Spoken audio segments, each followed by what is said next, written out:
Good morning friends, কেমন আছো তোমরা সকলে? আমি তো খুব ভালো আছি। আর আজকে চলে এসেছি পরের দিনই আরেকটা ভিডিও নিয়ে চলে এলাম। জেনারেলি এখন পরপর ভিডিও দিই না প্রতিদিন, কারণ একদিন ছাড়া ছাড়া ভিডিও দিচ্ছি, কিন্তু আজকে চলে এলাম একটা নতুন ভিডিও নিয়ে। কারণ কি, কালকেই সদ্য একদম মানে প্রচণ্ড সরগরম করা একটা যে খেলা হয়ে গেল কলকাতার বুকে, football match Mohun Bagan versus Mumbai. সেই খেলা দেখতে কাল সন্ধ্যাবেলা আমি আর আমার ছেলে গিয়েছিলাম। আমার যাওয়ার কোনো প্ল্যান ছিল না। ছেলে একটাই টিকিট কেটে কাউন্টার থেকে টিকিট কালেক্ট করতে গিয়ে আরেকটা টিকিট ওখানে কেটে নেয়, এবং মানে ওখানে গিয়ে কেটে তারপর বলে কি ফিরে এসে যে তোমার জন্য টিকিট কেটে নিয়ে এসেছি, আমি একা যাব না, তোমাকেও সাথে যেতে হবে। তো বাধ্য, তখন যেতেই হয় ফুটবল ম্যাচ দেখতে ছেলের সাথে। তো আর যখনই গ্যালারিতে গিয়ে বা স্ট্যান্ডে গিয়ে তুমি বসে যাবে, তখনই কিন্তু তোমার মধ্যে যত ক্লান্তি থাক, যতটাই তুমি হেজিটেট করে খেলা দেখতে যাও না কেন, একটা অন্যরকম রোমাঞ্চ চলে আসে। এটা আমি আগের বারে খেলা দেখতে গিয়ে বুঝেছিলাম, কারণ ফুটবলের না জেনেও খেলাটা দেখতে গিয়ে আমি যথেষ্ট এনজয় করেছিলাম।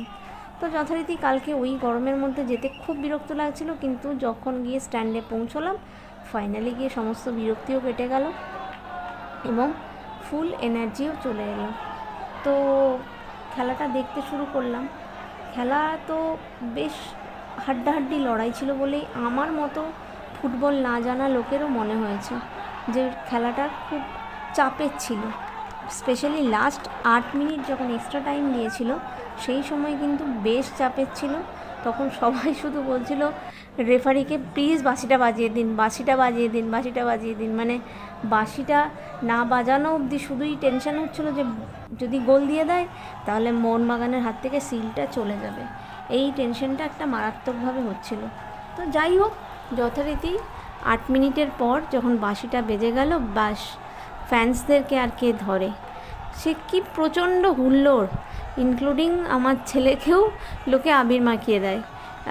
সবুজ আবির পুরো ভূত হয়ে মেখে গেছে। আর এই মুহূর্তে যেটা দেখছো সেটা হচ্ছে সেকেন্ড গোল দেবার পর যারা প্লেয়ার ছিল তারাই ব্যারিকেড টপকে বেরিয়ে চলে এসেছে ফ্যান্সদের সাথে মোমেন্টটাকে সেলিব্রেট করার জন্য। তো পুলিশও সাথে সাথে সঙ্গে সঙ্গে দৌড় লাগিয়েছে। পুলিশ বেচারাদের এই খেলাগুলোতে দেখেছি প্রচণ্ড পরিমাণে দৌড়ঝাঁপ করতে হয়, কারণ ওনারাও দৌড়চ্ছেন প্লেয়ার্সদের পিছনে পিছনে। ওনাদেরকে সেফটির ব্যাপার আছে না একটা, কারণ কি স্ট্যান্ডগুলো সবথেকে টপ যে স্ট্যান্ডগুলো, সেখান থেকে প্রচুর বোম মানে নিয়ে এসেছিলেন ওনারা, ফাটাচ্ছিলেন। তো ওইটা খুব আনসেফ লাগছিল। কখনো কখনো মনে হচ্ছিলো নিচের দিকে বসে আছি, ওইরকম যদি একটা এসে পড়ে যায় একটা দুর্ঘটনা ঘটে যেতে পারে। কিন্তু ওই মানুষের উত্তেজনা কখনো কখনো এতটাই লিমিটের বাইরে চলে যায় যে সেই উত্তেজনার ফলটা যে কতটা ভয়ঙ্কর হতে পারে সেটা তখন আর ভাবে না। যাই হোক, এই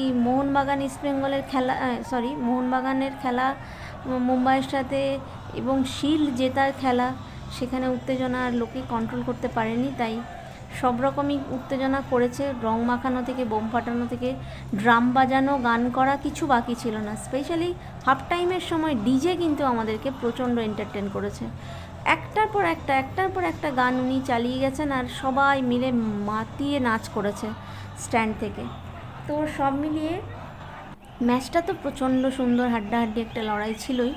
কিন্তু ম্যাচের শেষে যে শিল্ড নেওয়ার পরে যে সব প্লেয়ার্সরা মাঠের চারিদিকে ঘুরছিল এবং চোখের একদম সামনে থেকে দুজন একদম নামকরা প্লেয়ারকে একদম দেখলাম, তারপর ক্যাপ্টেনকে দেখলাম, বাকিদের নাম জানি না, দুজনের নাম জানি কারণ সেটাও ছেলে নামটা বললো বলে নামটা জানি। ভুল বললে প্লিজ তোমরা কিছু মনে করো না। কেউ একজন কামিংস আর একজনের নাম বলেছিল, ভুলে গেছি আমি। তো তো সেই দুজন যখন একদম সামনে দিকে যাচ্ছিল দেখতে খুব ভালো লাগছিলো। আর আমি বরাবরই সেলিব্রিটিদের সামনে দিকে দেখতে খুব পছন্দ করি, সেটা প্লেয়ার্স হোক, কোনো অ্যাক্টার্স হোক, যেই হোক না কেন, আমি প্রচণ্ড এক্সাইটেড হয়ে যাই যখনই কোনো ফেমাস ব্যক্তি সামনে থেকে পেরিয়ে যায়। আর ওনারা তো ভীষণ কাছাকাছি ব্যারিকেডের সামনে দিকে হেঁটে যাচ্ছিলেন, পুলিশের সাথে সাথে শিল্ড নিয়ে এসেছিলেন, একদম শিল্ডটাকেও খুব কাছাকাছি দেখেছি। তো সব মিলিয়ে বেশ একটা মানে মন পূরণ করা একটা এক্সপিরিয়েন্স করে এসেছি। কারণ কি, এইভাবে শিল্ড পাওয়ার পর কীভাবে প্লেয়ার্সরা এনজয় করে, কীভাবে মাঠে পুরস্কার দেওয়া হয়, সেই সব তো কখনো সামনাসামনি দেখিনি। কারণ এটা আমার সেকেন্ড টাইম ভিজিট স্টেডিয়াম। তো আমি দেখলাম, আমার খুব ভালো লেগেছে। এরপরে আমার একটা খুব মানে ইচ্ছে আছে যে কোনো দিন যদি ক্রিকেট একবার স্টেডিয়ামে গিয়ে দেখতে পারি। ফুটবলের থেকে ক্রিকেটটা কিছুটা হলেও বুঝি, কিন্তু যদিও এখনকার দিনে আর ক্রিকেট দেখি না। একটা সময় খুব ক্রিকেট দেখতাম, যখন সচিন, সৌরভ, রাহুল দ্রাবিড় এরা খেলতেন তখন খুব দেখতাম। কিন্তু ক্রিকেট একবার স্টেডিয়ামে গিয়ে দেখার খুব ইচ্ছে আছে, কারণ স্টেডিয়ামের ভাইবসটা আমি খুব এনজয় করি, আমার খুব ভালো লেগেছে। তো এই যে বড় স্ক্রিনটা, জায়ান্ট স্ক্রিনটার মধ্যেই আমরা দেখছিলাম, কারণ আমরা যে সাইডে বসেছিলাম সেটা ব্যাক সাইড হয়ে গেছিলো ওনাদের গিফট মানে শিল্ড যখন দেওয়া হচ্ছিলো, সেটা অনেকটা আমরা পেছনে ছিলাম বলে দেখতে পাচ্ছিলাম না, তাই জন্য আমাদেরকে এই জায়ান্ট স্ক্রিনটাকেই ফলো করতে হচ্ছিলো, আর এটারই ভিডিও করছিলাম। খুবই ভালো লাগছিল মাঠের মধ্যে দাঁড়িয়ে, একটা এক্সপিরিয়েন্স তো করতে পারছি। তারপর তো ওনারা সিলটা নিয়ে আমাদের স্ট্যান্ডগুলোর দিকে হেঁটে হেঁটে আসলেন, সেটা খুব ভালো লাগছিল। আর ক্যামেরা ঘোরালে তো লোকজনের ইন্টারেস্ট আরও লক্ষ গুণ বেড়ে যাচ্ছে, একদম হই হই হই হই করে যাচ্ছে যখনই ক্যামেরাটা ফোকাস হচ্ছে। তো যাই হোক, সব মিলিয়ে কালকের দিনটা, কালকের খেলাটা প্রচণ্ড এনজয় করেছি।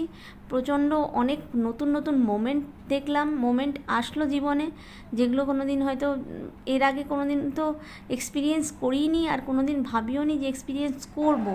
তো সেই রকম এই শিল্ড নিয়ে ঘোরা, এই সমস্ত প্লেয়ার্সদেরকে সামনাসামনি দেখা, এইগুলো খুব এনজয় করেছি। তো সব মিলিয়ে কালকে সন্ধেটা ভীষণ ভালো কেটেছে।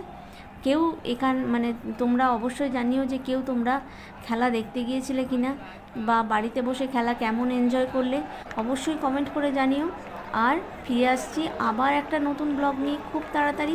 ততক্ষণের জন্য ভালো থেকো, সুস্থ থেকো এবং খুব সুন্দরভাবে জীবনটা কাটাও। ততক্ষণের জন্য টাটা, বাই।